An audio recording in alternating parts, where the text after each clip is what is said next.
have had quite the number of requests to start a podcast recently, so we're going to give it a go and we'll see if it's something that we want to keep going with. My name is Julie Jones, founder of Julie Jones Designs, and this podcast is to talk all things interior design, the good, bad, and ugly.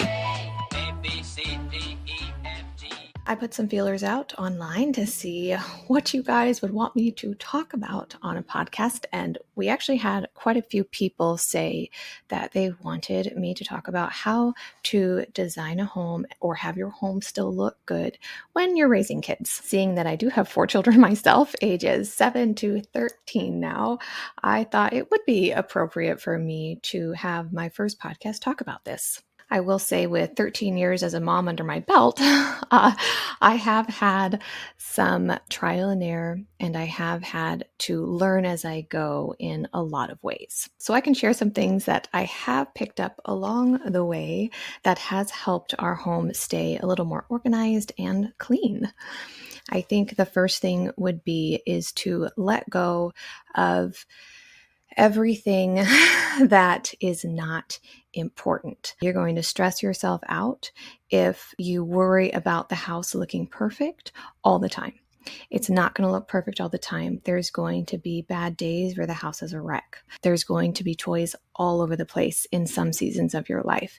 And I would say, looking back, just embrace that season, especially in the toddler years where they truly do just scatter everything everywhere. Whatever they touch becomes something that is potentially in the kitchen, in the bathroom, in the bedroom, in the living room.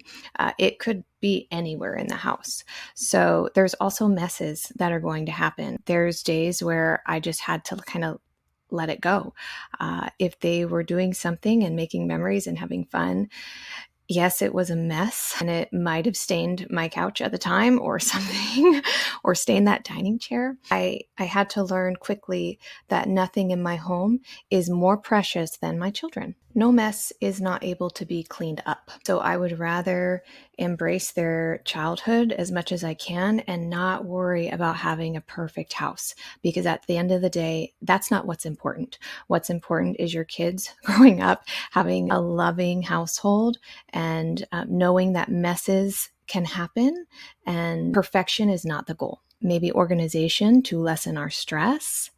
That might be the goal. Maybe having a clean house.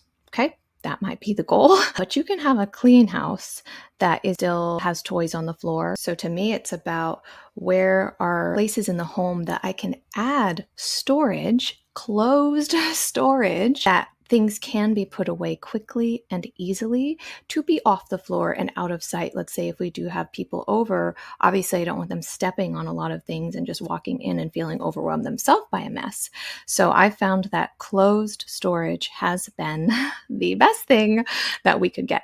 I have a large family, so there's 6 of us living in 1,600 square feet. So we don't have the luxury also in Southern California of basements or attic storage even. We have a garage that stores our cars.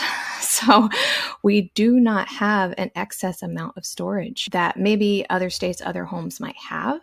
So we do have to be very mindful about what comes in the house. With 4 kids, that's a lot of things to store. A lot of clothes, a lot of shoes, a lot of toys, a lot of books, a lot of games. That is something that I don't want to take away from them, right? I don't want to say, well, we can't have this because we have a smaller house that has to hold us all.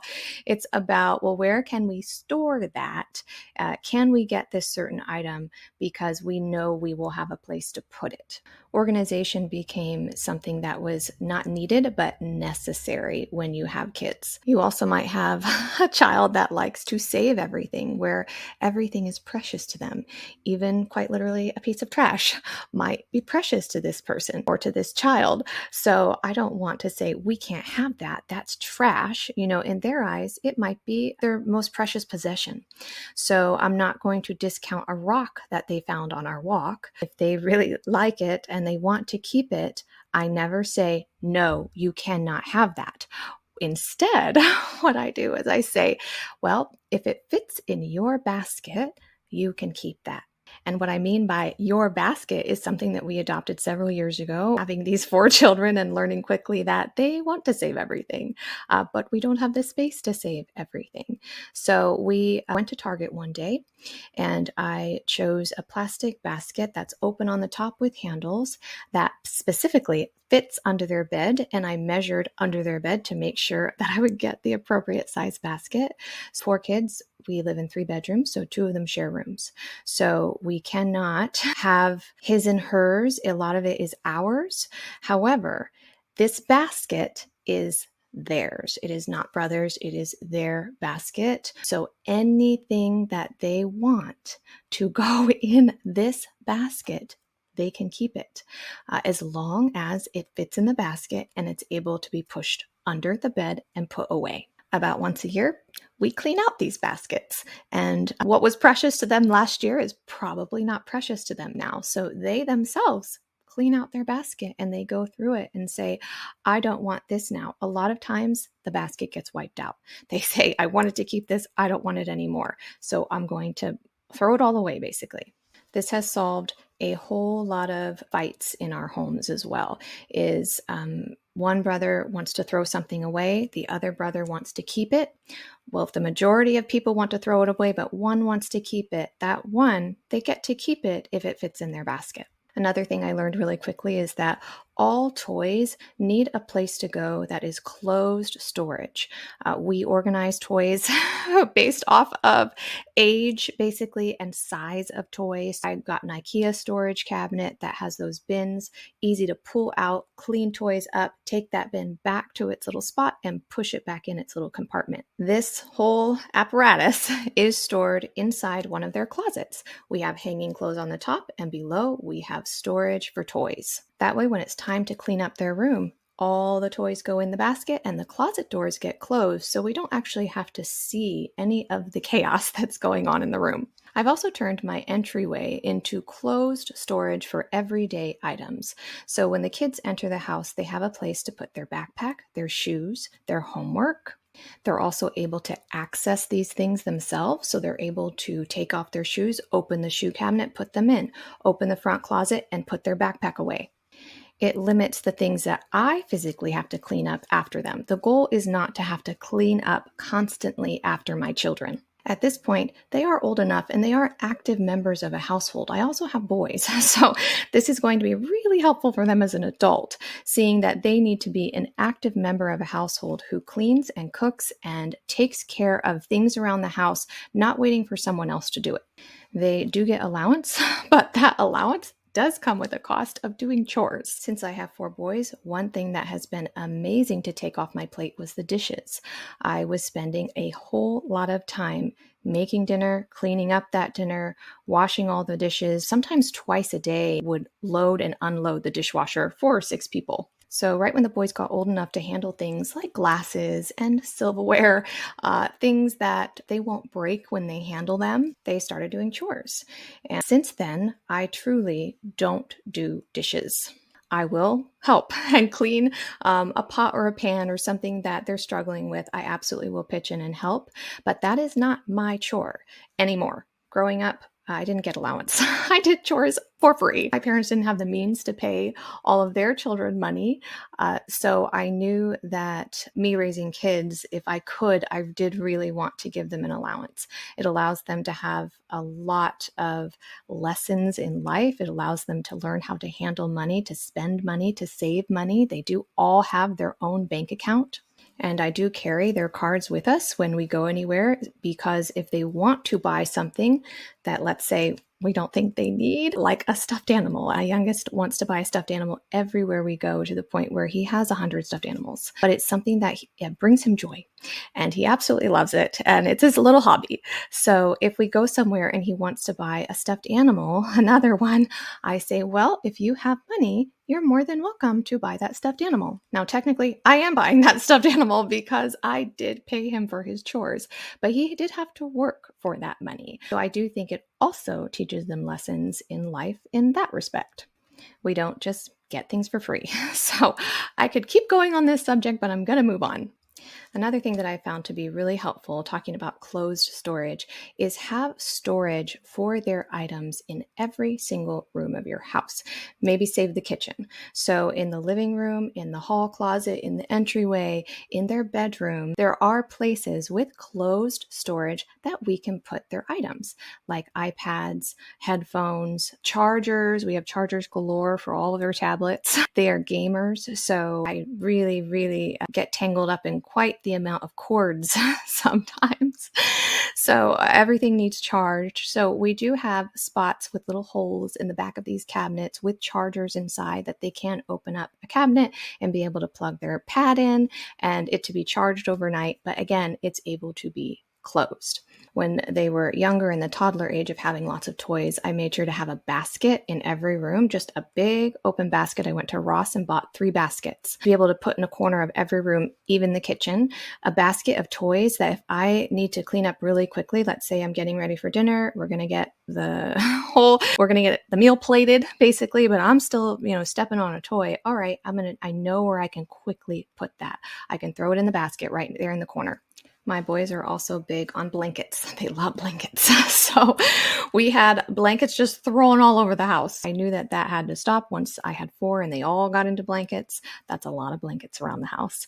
So I went to Hobby Lobby and just got a blanket ladder. And that way, if I see a blanket on the floor, I know that one of them, not me, right? Because they're cleaning up their own mess. One of them, I say, hey, you'll throw that on the blanket ladder. So all they have to do, they don't have to fold it nicely. They can go drape it on the blanket ladder and at least is off the floor and it has a place to go. Investing in closet storage was something we had to do, quite literally. We had to get new shelving systems for the front door closet because it was not working. It was a huge closet, but there wasn't really anywhere to set anything in it.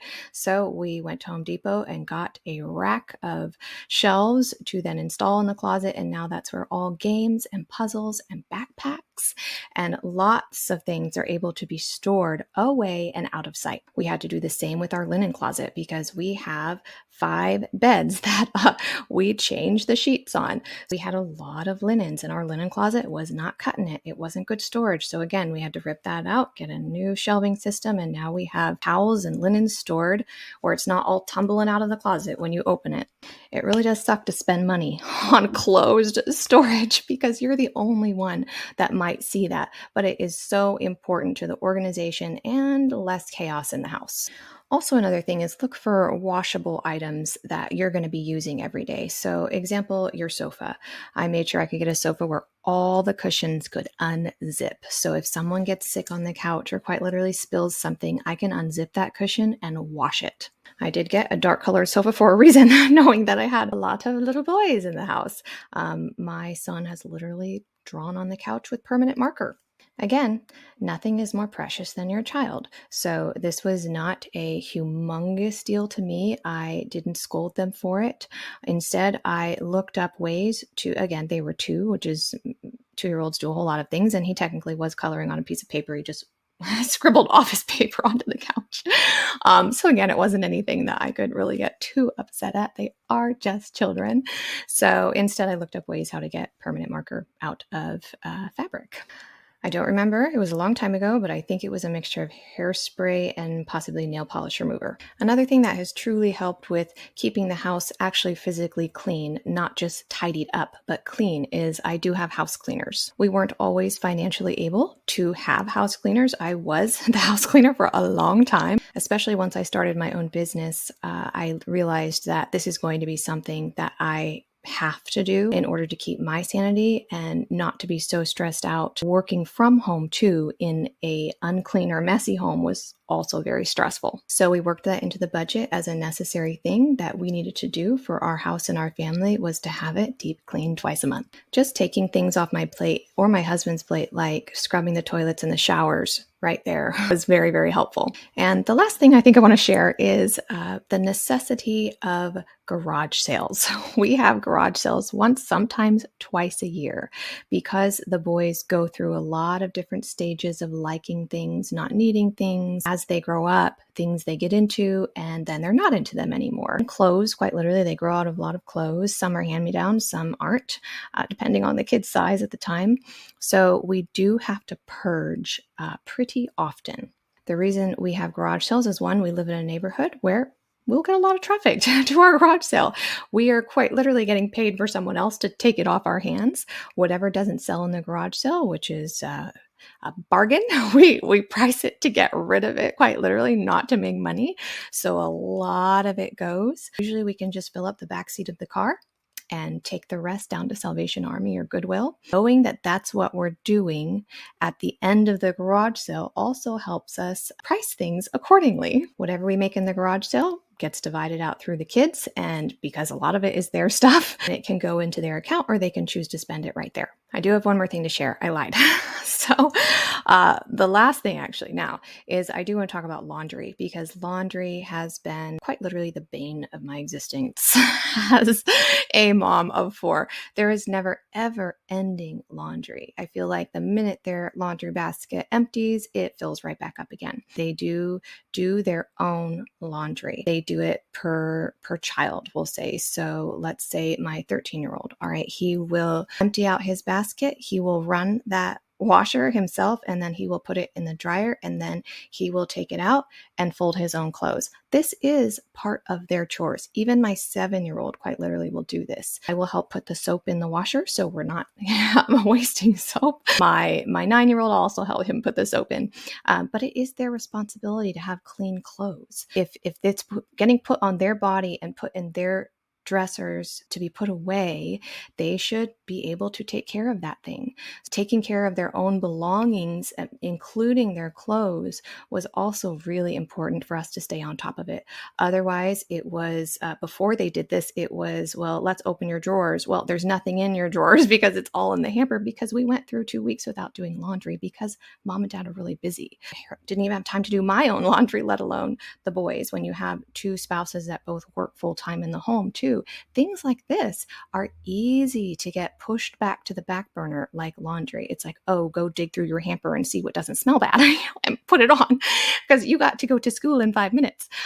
So things like that were happening. And that was also, again, a huge stressor on me, and knowing that my kids don't even have clean clothes to wear. They have tons and tons of clothes, but yet we don't have a shirt or shorts or pants to put on your body. That was a problem. So I ended up making a little folding machine, we called it. I'll see if I can maybe link this way to make it. You just make it right out of cardboard, a cardboard box. And from a very, very young age, I'm talking 3, even 2, they can fold their own clothes. You lay it down on this little cardboard box with some duct tape in a cardboard box. You lay a shirt down and you fold it in a way where the shirt or pants come out folded. My kids have been doing laundry, not solely on their own, okay? Maybe after the age of, let's say, 7. My youngest he still needs a little help from me. But after that age, they're absolutely capable of doing it themselves. They can even fold it. Eventually, they don't even want the laundry machine anymore. They know how to do it their own. But that was at least something to get us started on this process of everybody's doing their own laundry.